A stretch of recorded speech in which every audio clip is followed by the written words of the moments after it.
G'day listeners, welcome from wherever in the world you are joining us. It's a pleasure to have you. Welcome to Bar Karate, the sailing podcast. I'm Jordan Spencer, and joining me are two blokes that have had a very tough week. BP, what's happened to you, my friend? Oh, well, you know, as you are driving home from work, I won't say some old biddy, but she was an old biddy, decided to smash into the back of a 1994 Pajero, who happened to have a massive big bull bar, who happened to smash into the back of me, and my head just happened to land in the back seat. So, I'm in a bit of pain right now. Oh, well. Thanks for struggling on. And Mr. Bice, Nick Bice, you've had a bit of trouble as well. Yeah, despite what everyone thinks, having my wisdom removed, that wasn't such the case, but I did have 3 wisdom teeth removed and enjoyed a night with a couple of endone Friday. Managed to talk the anaesthesiologist into giving me some of those just so I can keep a little backup whenever I travel. Oh, dear. Right. So you and BP have had the endone fix. So I appreciate you guys coming to play this afternoon. So we'll just roll straight into it because obviously we want to make it easy on you two. We've got a bit of feedback from the masses, guys. Just before no, make it as hard as you can. I think it'll be funnier. All right, mate. We've had a bit of feedback from the masses, and I just wanted to run through it quickly with you guys so you know where we stand. There has been some doubts cast about some of the names we mentioned in Bar Karaoke. People responded to that and said that those names were made up. I want to state categorically they are real people. Real people. Marijuana Pepsi is a real person. Sam Sung is a real person. Chris P. Bacon is a real person. And Crystal Ball, real people. They've all come. They all love us. So just making sure everyone understands that. What country are they from? Predominantly the US. Oh, yeah. Really? Wouldn't have guessed. On the Instagram problems, Bicey, for those who don't remember, Bicey tried to set up our Instagram account while in Dubai, and we've been shut down basically because the words bar and karate don't seem to fly too well over there. Yeah, so I've had a bit of feedback from what is now the Facebook team, who I guess who own Instagram, and they've asked me to take a photo with a special code, giving my address and all my passwords. So, of course, I've done that, and I get a few weird knocks. So you're going to add your bank account in that? But I tell you what, we're going to get some followers. Yeah. When they give it to us. So, no, I think we'll be back on track within the next month or two, the way things are going. So expect to see us live at Bar Karate.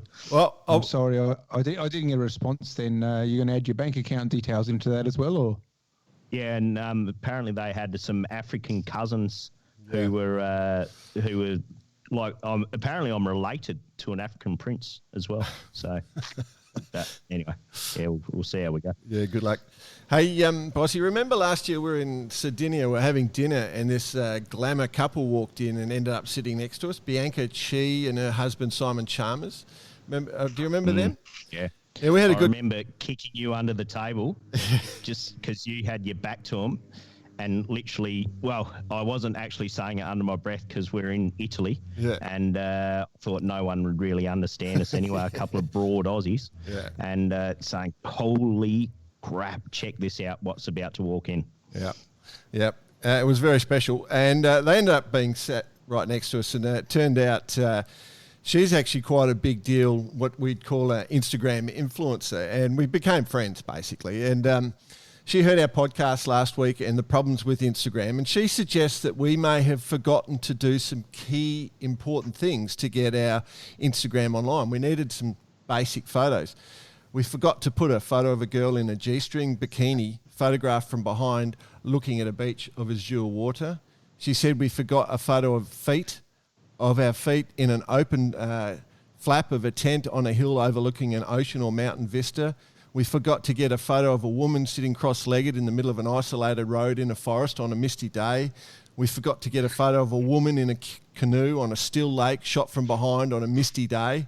We forgot to get a person standing on a rope bridge in a forest on a misty day. So she suggested that these basic key components of an Instagram post were missing, and maybe they just didn't think it was a genuine post. Are you going to do them, or has she offered to do them for us? I was thinking of BP. one more. What about that? What about that sort of person running and jumping into the ice lake? Oh, yep. All those. We need all the basics, mate.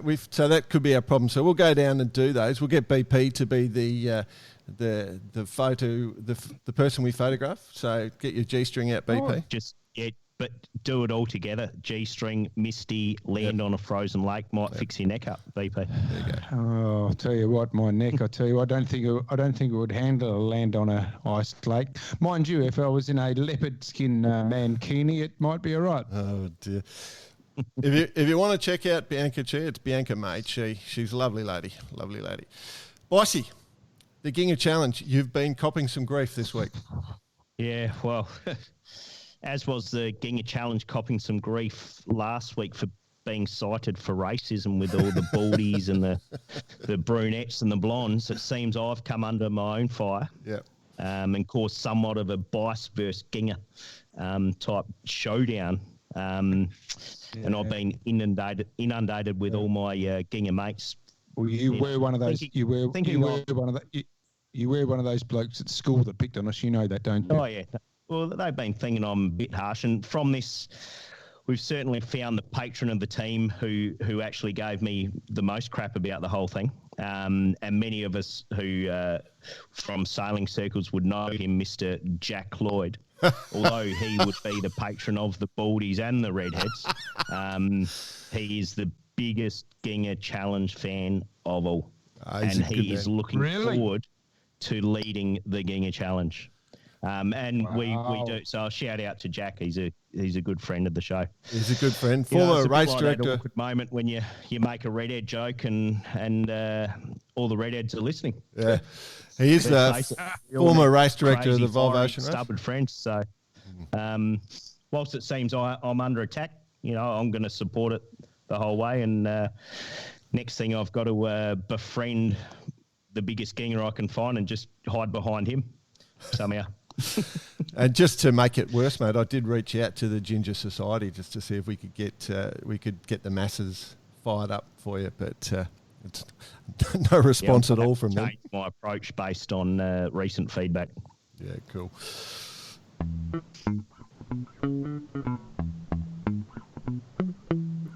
All right, we've got a real exciting thing to run through now. We've got Will Parbury on the line. Will was a competitor or sailor in one of the Clipper Challenges, the 2011-12, I think, first made on the CV7 Singapore boat, and now runs the Clipper training here in Australia. And we thought we'd just get him on to just talk about what the Clipper is, because the next edition is not far from starting. So, Will, welcome to the podcast, mate. Thanks, guys. Cheers. Thanks for having me. Good to have you. We'll just talk about how you got involved in doing the Clipper the first time. It was probably about 2010, was doing a whole lot of club racing and, looking for something more. Wanted to go and do sort of offshore sort of stuff, and there wasn't really anything that, for a complete amateur to get sort of involved in. And had my uncle, who was doing some work for Clipper at the time, holidaying with us, and he said, why don't you have a look at this? And, sort of had a look at the website and thought, this is it. And signed up, and off I went from there, basically. So, yeah. So as a 5-star chef, you thought it was a good move to go towards sailing around the world? Well, there's only one way to take food offshore, isn't there? It's 5-star, as you all know, I'm sure. So I'm guessing you're either very good at cooking on board, getting a bit of freeze-dried fired up, or pretty good at splicing. Did you take your knife kit with you?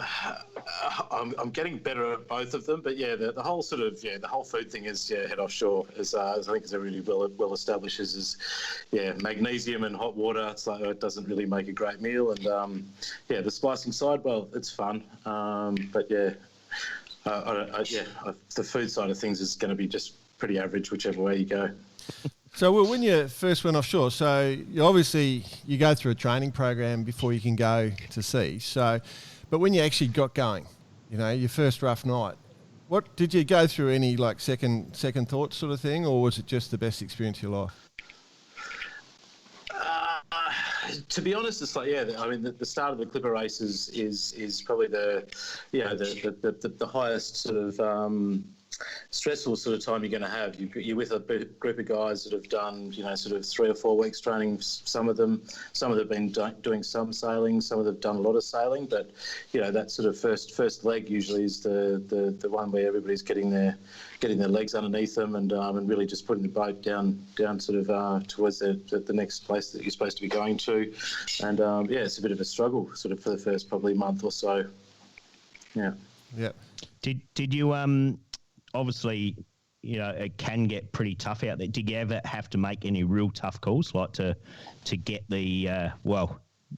your crew down below? Of course, they're not guests as such, but yourself and the skipper on board are the ones with the most experience. So did you ever have to kind of make any really tough calls to ensure everyone's safety was paramount?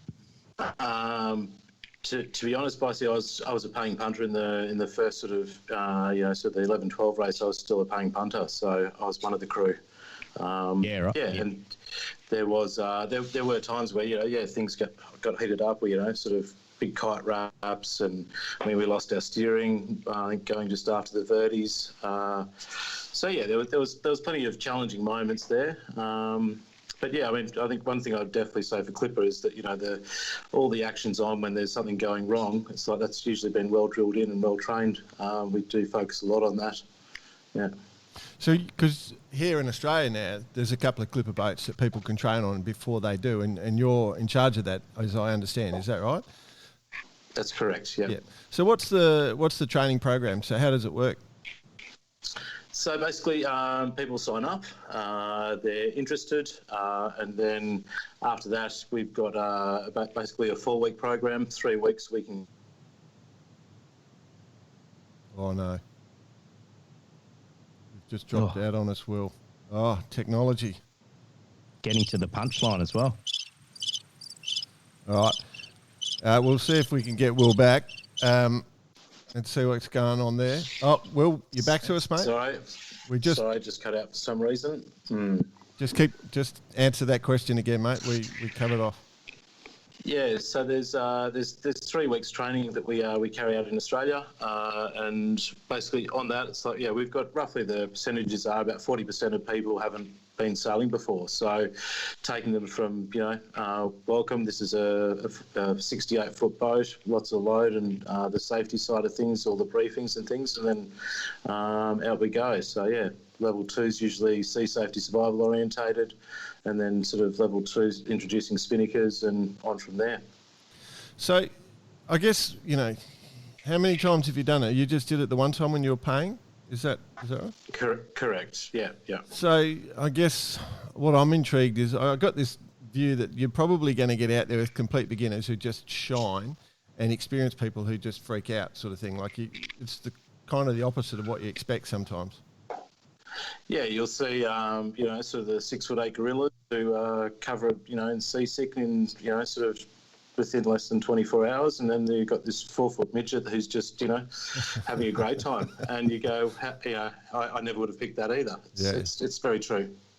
The ones you think are going to be the ones that are going to be the big muscle and, sort of get you through are usually the ones that are puking up and, very quickly. So, Will, the guys and girls that you trained here in Oz, was that just done recently? And what's their process now? Are they on board the boats which are about to depart? So I guess, that's one of the interesting parts. So it's not necessarily you signing up to go all the way around the world. Some of them are signing up to do a leg, which might be, one leg might consist of, let's say to race from it. I think last race they went from the UK to Punta del Este in Uruguay. there might be another leg where it might be 4 races involved. So in general, it's generally, it could be 1 leg, 1 crossing, 1 race. It could be 1 leg being 4 races as such. So, but they're all getting geared up at the moment. There's usually, they're onto the showdown now. They're doing their level 4 training, which is where they have their race skipper. So they're now with their race teams. They're still, even level 4 has still got quite a high sort of component of safety. They're still doing things like boat-to-boat transfers with sort of stores. They might be doing, sort of casualty transfers, for instance. There's a lot of different things that are going on with that, as well as for the first time being as part of their race crew and putting the boat around a 3 to 5 day racetrack. So usually from Nab Tower to maybe Cherbourg and then up to Plymouth, Eddystone Lighthouse, and then back to the Needles or something like that.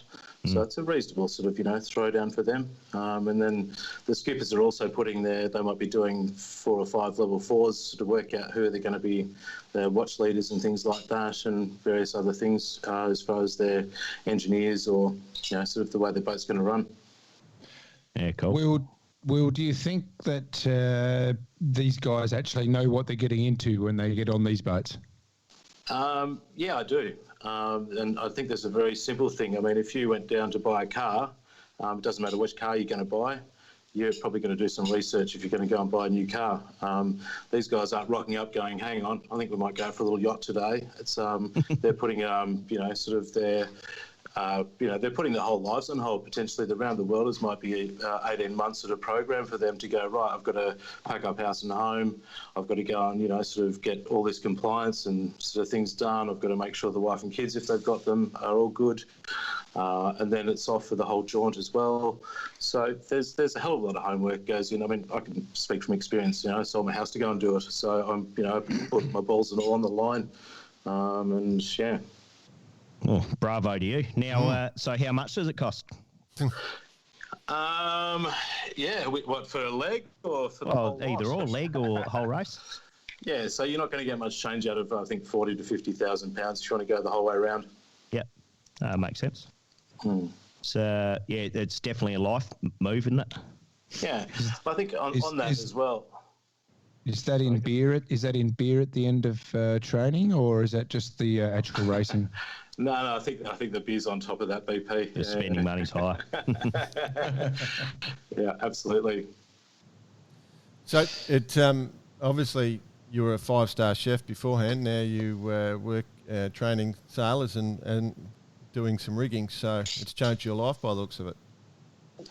Yeah, that's what I was going to say before, Jordan, was, the whole thing for me to get into it was to have a, sort of a life change and reorganise, I couldn't chef anymore. I lost some fingers a while ago, so that sort of this was my pathway into getting the ocean miles and the experience I needed to, sort of move into the marine industry, and it's done that for me perfectly. Yeah, cool. And that's what you do. That's how you get into the marine industry. You lose some fingers. Or biceps, yeah.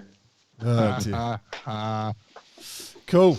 All right, mate. Well, I appreciate you taking the time. I will just say we're not being paid by Clipper in any way to have this. We just wanted to follow up because I think one of our goals with the podcast is to try and get more people interested in sailing, all types of sailing. So it seemed like a good chance to have a chat, and we really appreciate you taking the time, bud, to talk to us. Anyway, I appreciate all you guys and what you're doing, and long live Barkarati. Good man.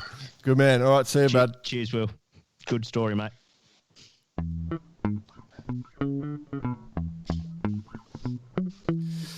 All right, into the news, gentlemen. Laser Worlds are on for the men in the standard class. So they're in Japan at the moment, and we're deep into the Laser Worlds, just having a bit of a look. There's a bit of interest here. So Tommy Burton is at the top of the tree, leading the way from Sam Meach. So it's the Southern Hemisphere going well. Then Philip Bull, who's a very well regarded laser sailor, and look who's in 13th place, team. Who? Robert Scheidt. Oh, He's the king. The king. He's still going. Wow. Yeah. How old is he, you reckon? 46. He'd be almost older than you. Yeah, 46, mate. He's 46. Still going. Oh, Superstar. he's still, yeah. 40, You got a few years on him. 46. Yeah. Yeah. How old are you? How old are you, Jordan? He's won 9 worlds in the laser class. 9 worlds. A couple of golds and a silver, I think, and then he went on to do the stars, and obviously the stars are no longer at the Olympics, so he's dropped out. So there you go. I just thought that would be a bit of interest, but that's definitely one to watch. The other thing to watch with the lasers at the moment, do you see how I got past that age question? Is the voting for the class rule change. That voting is open until the end of July. So what they're trying to vote on at the moment, and all the members of the International Laser Class are voting on the ability to allow other manufacturers build the lasers, which meets the requirements to get into the Olympics. So that's what it's all about at the moment. So that's the ongoing. Mate, is that going to happen within the next 23 days? Well, they have to work it out, don't they? I think they're pretty determined. So determined from both sides, though, by the scenes of things, right? So be interesting. Yeah, but that's what's going on there in Laser World. So there's a bit happening, and then the women will follow up. All the radial stuff happens from the 17th to the 24th. So if you're into the lasers, they're ongoing till the 9th. Beautiful. What has also been happening in Big Boat World, we had the Gotland Runt, or around Gotland, or whatever it's called these days, 124 boats, and the rebranded Brunel Volvo Ocean 65 as High Q. I did see that. I did see that. They took the win with our mate Bauer Becking on board with his old mate Roger Nielsen, ex-Amos Sports teammates, and they've sailed together twice before in the Volvo, or the Whitbred actually, and they got the record. Closely followed by Ambersale, which is the ex-SCA Volvo Ocean 65, owned by a crew out of Lithuania, who are looking to take part in the next ocean race. So best of luck to them, and they got their campaign off to a pretty good start. They were in the Caribbean earlier this year, but they're all looking pretty good from that side of things. In other big boat news, we got the Transatlantic. The 100-footer Scallywag finally took the win after a big game of snakes and ladders with Wizard, Volvo 70. And basically Scallywag... Have we got any goss on that? Have we got any goss on what happened there? No, we haven't got any inside information. I think they're still on the bottle in the UK. So once everyone sobers up a bit, we'll try and dig some dirt what happened, or why Scallywag kind of hit the slows at one point there. Yeah. But after the game of snakes and ladders, finally the 100-footer proving waterline length is King took the win. And they're the only two boats to finish at this point in time. Looks as though Wizard will take out corrected time at this point at this stage. Couple of days to go before we get any more results coming in from that. Yeah. That does look exactly like what's going to be the outcome there. So it looks like the Wizard guy's going to win it. In the World Match Racing, the finals are on in Sweden as we speak, and they're into the semi-finals, and it's on live right now as we're recording this. So I see Torva Mersky is up against Taylor Canfield at this stage, and Nick Dackheimer against Phil Robertson. It's 2 to Canfield to none at the moment for Mersky, who's a super hot sailor. He's the current world champion in the match racing, and Phil Robertson is up 2 over Dackheimer, who knocked out Ian Williams. What a good name is that, if you actually pronounced it like an Aussie. Dackheimer. It's a cracker, isn't it? Love it. And worth mentioning him, he knocked out the 6-time world champion Ian Williams to get to the semis. So, and a local lad from Marstram Water. So, good on him. Good on him. We can, Ian Williams on the GAC Pinder bus. We can give our friends at GAC Pinder a little bit of free plug there. They all listen in pretty intently to this. So, I was surprised, but good on him. He's doing very well. Great spot if you've never been to Göteborg or up to Maastricht where they're racing. It's a fantastic spot. It's just getting better and better every week. We've got another entry in the Volvo, the Ocean Race. Yes. It's not necessarily regatta news, but news nonetheless, with the formal announcement of Racing for the Planet, which is from the man with the best hair in yachting, Paolo Miripuri. The Race for the Planet being the sequel, I guess you'd say, to the very successful campaign under the slogan of Turn the Tide on Plastic in the last edition of the Volvo Ocean Race. And it's a team telling a story about climate change, which I know Miripuri Foundation, that's very close to their heart, and they want to keep telling that story. And as stated by Paolo himself, you can't open a newspaper or your computer or look at any form of news and not be immersed in the anti-single-use plastic movement. So good on him. And I must admit, I like the look of their new boat. And at it, they were originally looking at the colour scheme of red, blue and yellow. But after the convincing win on the weekend of Port Power over the Adelaide Crows, they chose the more likeable teal blue, black and white. So good on Paolo for following those lines. Let's not talk about football this week, please. Yep. Let's not talk about football this week, please. Just pointing out that, Bossy, the problem, teal-coloured foils instead of the orange, bright orange or fluoro orange is acknowledged to be fast. So it's a big risk. It is a big risk. It's about the story. It's about the story. Awareness. Fair enough. At the same time as all this, the other event that's deep into the depth of its racing is the Parasailing World Champs. They're on at the moment, so the 2.4s. I think they've got the RS Ventures and the Hansa boats are underway. So if you want to try and get onto that, there's a lot of racing going on. But, probably just go and have a look, I think, is the best way I'd suggest for yourself. Good results there for a few people, but that is happening as we speak. Alrighty.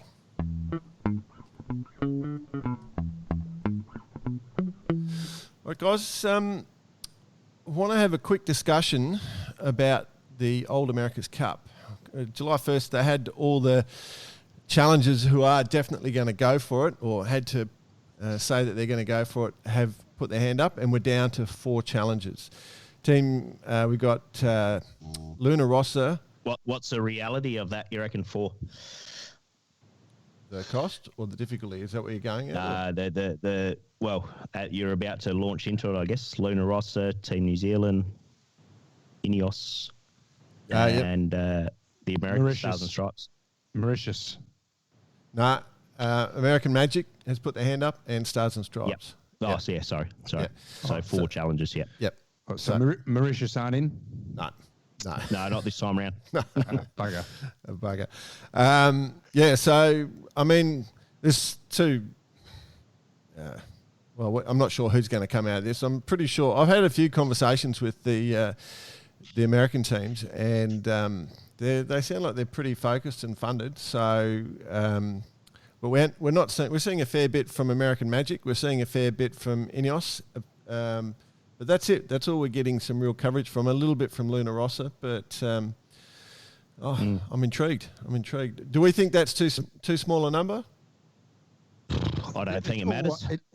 It's always a smaller number when you've only got 4 competitors. But we'd always love to see bigger numbers. But look, the reality is when you start talking these numbers where, we're going to do it at this price, we're going to do it like this, we're going to do it like that. And all of a sudden, but you need this. Oh, yeah, but you need that. And all of a sudden, you're at a 200, 300 million US campaign figure. It's feasibly very difficult to make those numbers, and that's a fact. Yep. It's America's Cup. Let's go back 160 years or whenever it was. It's the America's Cup. Even back then, there was only 2 competitors, right? Let's be honest. In its heyday, when they went down the rule of which I still believe was the the heyday of the America's Cup was 12 metres back in the Aussie Assault days, which Dicey knows only too well. Mm-hmm. Those days were a time when the America's Cup was sailing at a certain. There was an ideal. There was a meaning behind it. Well, I guess at the end of the day, technology and we're talking about a Challenger Series, right? And the Challenger Series is to race in the America's Cup. That's right. And they're all they're only doing it to try and win the America's Cup. So does it even matter if there's two challenges? Who cares? No, I don't. I mean, at the end of the day, it's the America's Cup, right? That's right. To win the America's Cup. That's it. That's it. I just want to see it happen. Ian? Sorry, there is that point, but it's also it is also nice to see a bunch of people have a go at it, isn't there? Sure, but we'll just take what's there. We're happy. We love it. So we're happy to see it succeed. One of the things that was suggested, we saw about a week ago, Patrizio Bertelli, who is the principal behind Luna Rossa Prada, saying that the new design was too difficult. The monohulls were too difficult. He reckons he'd suggested to the Kiwis to choose a less extreme boat than this one, sort of a more modern Volvo 60 or... something with a little bit less extreme, but he said the Kiwis wanted the hyper technology. Now, I'm interested by that statement because I remember chatting to Guillaume Verdier about a year and a half ago about exactly this as he was designing the rule, and I thought Bertelli was actually leading the influence behind what was coming here. I think it's probably a bit of be careful what you wish for. Yeah. Because the rumour has it he wanted the monohull and everyone else wanted the cats. Yeah, so he absolutely did. We'll give you a monohull, but it's going to behave like a cat. Yeah, it's a cracker. I mean, the problem for me, I love match racing, and the problem for me with cats, as soon as they bring the cats into the actual whole process of the dial-up, that's really washed out. So I was hoping these monohulls, particularly because they can drop both foils in and they can be quite manoeuvrable, I was hoping that we're going to get a lot more of that sort of in-close dial-up action. So the real strategy of good match racing is, I'm hoping we'll see more of that. So I hope they work it out. Yeah, who knows? I'm pretty excited to actually see the boats. I mean, in reality, they've probably achieved the echelon of flying catamaran sailing in the sense that they can get around the course without touchdown. Yeah. And they're doing that almost on a daily basis now in the Sail GP. So to be able to do that on a monohull is the next step, I think. Well, they are. Good stuff. They are doing that at the moment on America Magic, which is a good thing. That's a fact. And I think one of the things that's sort of really interesting me, and I do have a little bit of background on, but I'm not going to bring it up too much, is the aero side of it. I think we'll get onto that one on a later date, Bretto. No, I'm not going to talk about it. I'm not going to talk about it. But I think everyone forgets about the aero factor. Everyone's going down the line of this hydro stuff. Yeah. And they're forgetting to trim sails. I mean, they're just that's where I'm at with it at the moment. Yeah. It's just starting to happen now. Yeah, we might touch on that one in a few weeks. Also, not forget, they're going around in 38 footers at the moment. Wait till they get on a 75 footer. Yeah, send it. Can I just bring a conclusion to it? We're all happy and excited. Oh, yeah, definitely. Yeah, love it. Good. Yes. Great.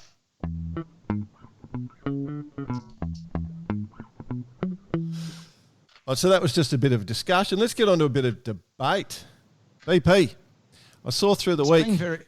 It's been very serious so far, hasn't it, really? We're not that serious. I saw through the week with the Sydney Hobart, or the announcement out of the CYC here in Australia, that they're going to allow a double-handed division in their offshore program, culminating in the 2020 Hobart. So this year is the 75th anniversary of the Hobart. Now we're going to have, from the year after, the 76th, we're going to have two-handed fleets, and probably comes from the fact that there's going to be two-handed ocean race as part of the Olympics. Could be from the fact that it just brings more boats to the event. What do we think about this? BP, what do you think? Well, look, as we know, double-handed sailing and solo sailing have done a lot of or based around the Sydney to Gold Coast race next year, where they're actually going to introduce it. They're going to give it a go.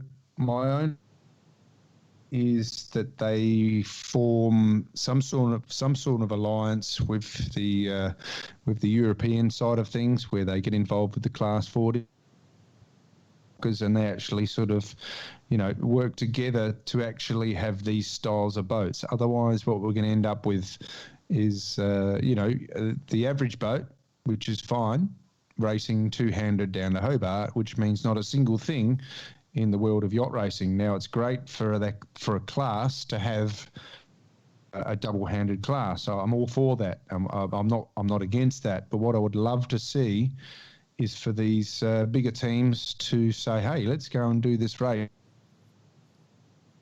Let's get on down there and give it a go. And that would promote the race on a bigger level. It will bring some bigger names, and it will also bring the... So I'm really hoping that we can invite some of these bigger names down here for that for the event, and actually make the thing, not just something that you and me mate can go down on. Yeah. Yep. We're getting a bit 30 footer. Righto. So just to summarise, you're suggesting that we want to try and stick to the classes they have in Europe, which is the minis, the Class 40, and then the 60, the Almoca 60, and then try and focus that. That's your argument, basically. Whereas on the other hand, I would actually argue that opening it up for two-hander opens it up more to the masses. So we had 20 on the start line for the Melbourne Osaka.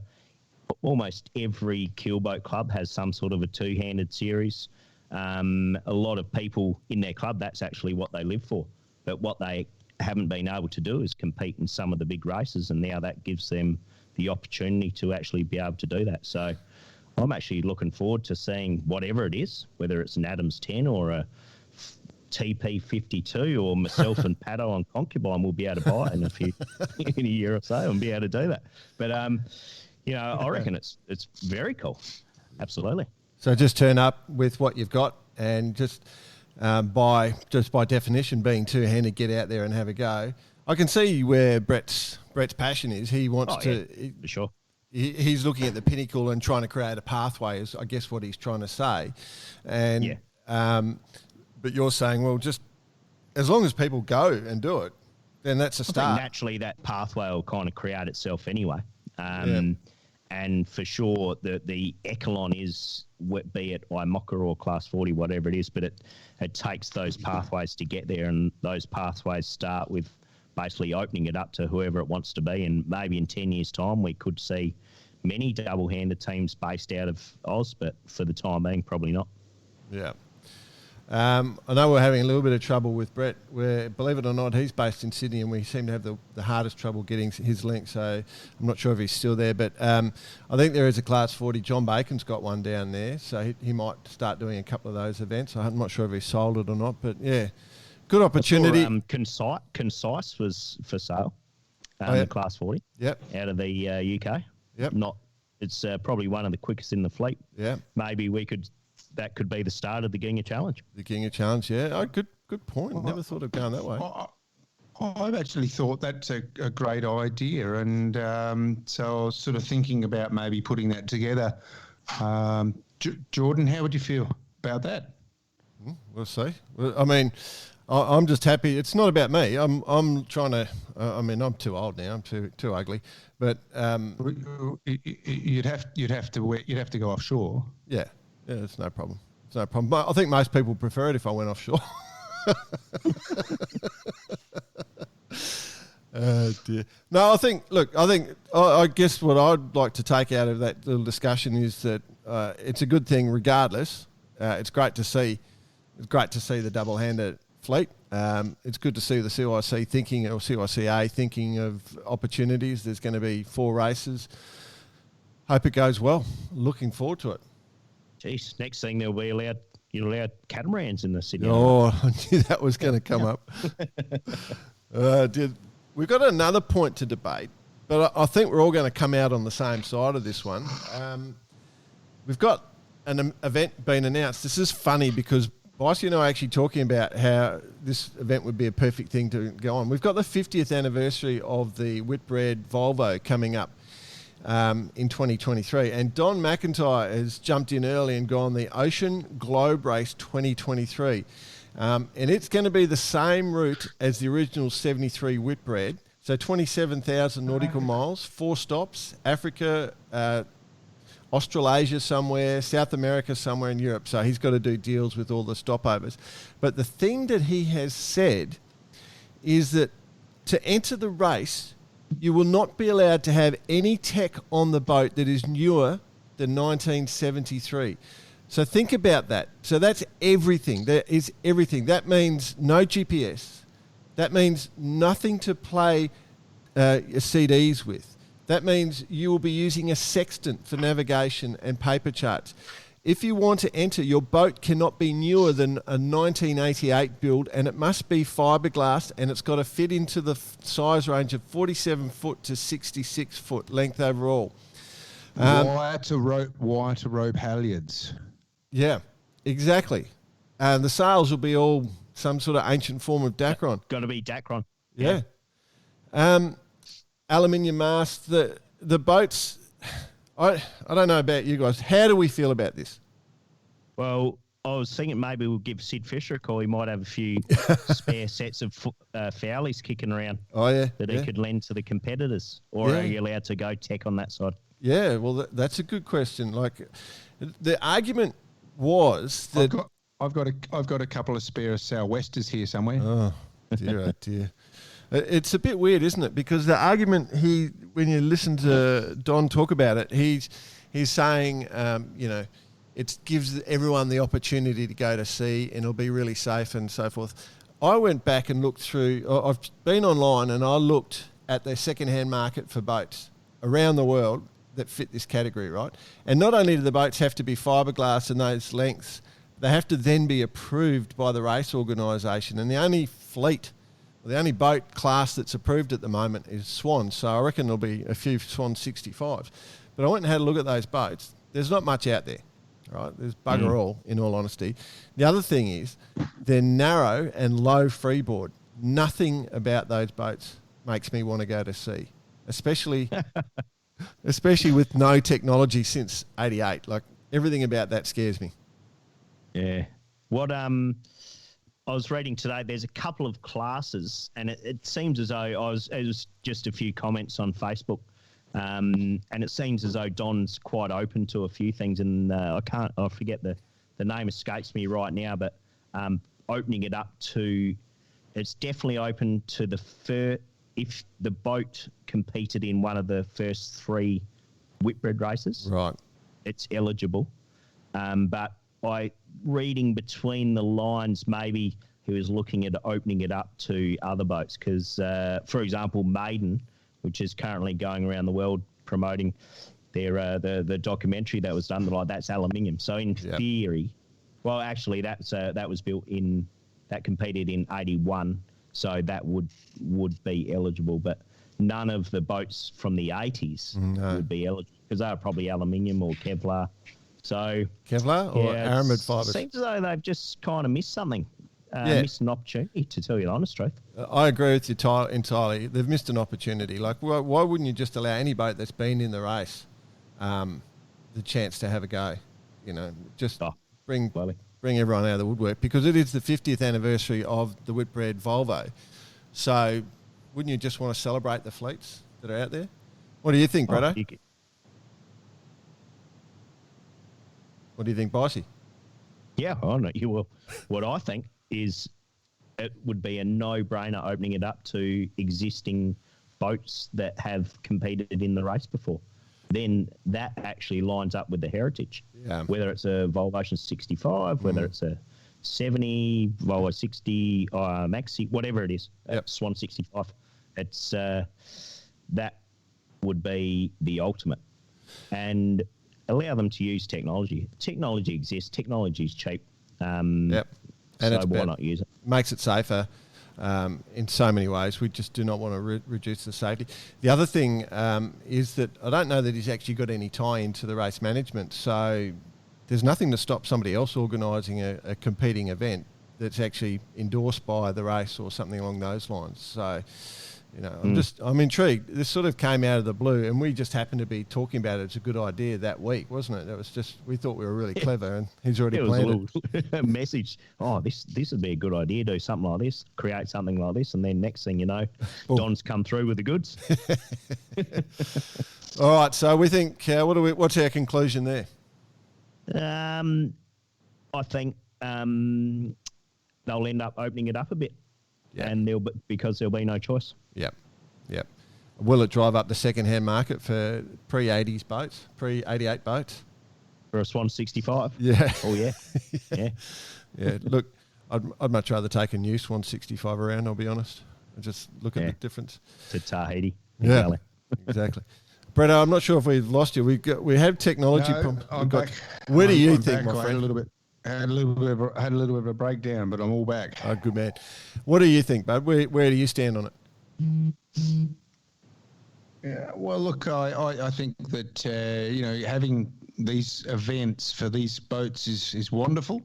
What I don't want to see happen is what happened in the last race with the global, what was it called? The last race that was organised, the Global Ocean Race, whatever it was, where there was incidents that saw people in trouble. I mean, technology moves forward for a reason, and I just want to make sure that any boat that does go around and any sailors that do go around understand the implications. I mean, when you look back when Robin Knox-Johnston and those guys went around. I mean, there was definitely a certain point of naivety that got them around. I guess ignorance is bliss to an extent. But when you've got the amount of boats going around that you have now, and you've got the amount of people pushing the boats as hard as they are, they find themselves in different problems. And I just want to make races that are coming around with older boats that they're informed. And I think the big thing is the weather. I think the big thing now is we have the ability to understand where the weather pattern and where the weather's moving to and from. And I think we should be able to control the fleets a little bit and give them a bit more idea as to where to go. Especially through the Southern Ocean. Look, head north for 500 miles and you'll be okay. I don't want to see people down in the deep Southern Ocean in deep southern lows. Yeah. No, you're spot on. Fair enough. Spot on. Absolutely. Yeah, just to give you some example of how extreme it is. So if you wanted to listen to music on the boat, you're not allowed to take your iPod or anything on the boat. You have to play. How would they listen to bar karate? Exactly, they can't listen to bar karate. It's just crazy. You know it's going to go. Well, it's the only thing that would really keep them interested, wouldn't it? Yeah. We'll pre-record some. I'll put some on some cassettes. That's it. They have to play it. They have to play everything on cassette. Where do you buy a cassette from, or a cassette player? Where do you get it? You'd have to take lots of lead pencils to wind it to the next episode. All right, so we want to see some changes. We're not convinced that this is the right approach. And if Don's listening to us, I hope we didn't upset you, mate. But that's we're a little bit confused. All righty.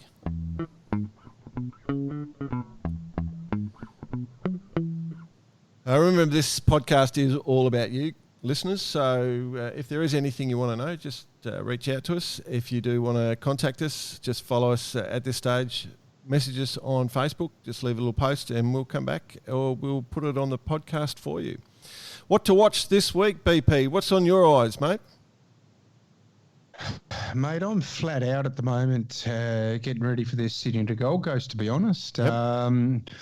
Other than just reattaching my head from the back seat of my car, once that's all sorted and my stitches have sorted out and, everything's fine, I'll be back out on the water preparing for the Gold Coast race in 3 weeks, hopefully. That's where I'm at the moment, to tell you the truth. What about in the world of sailing? Oh, the world of sailing. Well, to be honest, as I said, to be honest, the world of sailing for me is really locally based. Looking forward to preparing the team for this, and we've managed to get the team sorted out for this race coming up, and also we're actually organised for the Hobart, so we've got the team in place and we're ready to go. Cool. All right, Bicey, what are you seeing? What's of interest for you this week, my friend? Quick round the grounds. Got the Opti World Champs. Yep. In Antigua coming up. How cool would that be for the young fellas? Oh, it's a glamour one. Chicks, that'll be awesome going there. 12-metre Worlds, Newport, Rhode Island. Again. Arguably one of the greatest places, sailing capital of the US, let's say. Yep. Can I just butt in here? Can I just butt in here? Has anyone actually done a 12-metre Worlds? Lots of people have. Negative. Not us, but lots of people have. Oh, yeah, good answer. I'm asking you out of you two. No, mate. No. Negative. One up. Got you there. Well done. So the RC44's in Marstrand. And first start of the Transpac. Yeah. Because they have a staggered start depending on the potential speed, and then of course the Paralympics, which are still carrying on. And then I think the 420 Worlds are going on at the moment. Good friend of mine. Yeah. Yep. So we've got some contacts in through all those. I think that's it for us this week. We've sort of rushed through everything. It seemed more serious this week. I hope that doesn't disappoint listeners, but it's always good to catch up with you two. Bretto, are you all right, my friend?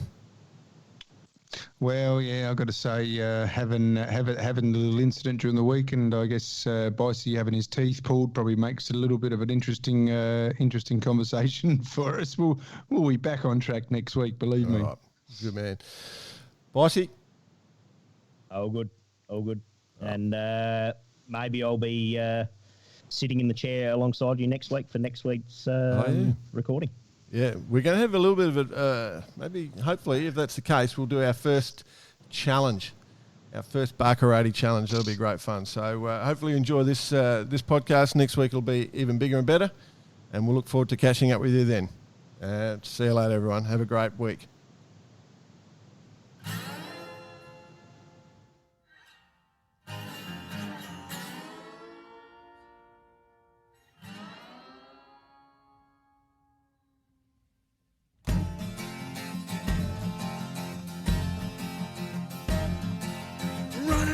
Jet through the sea,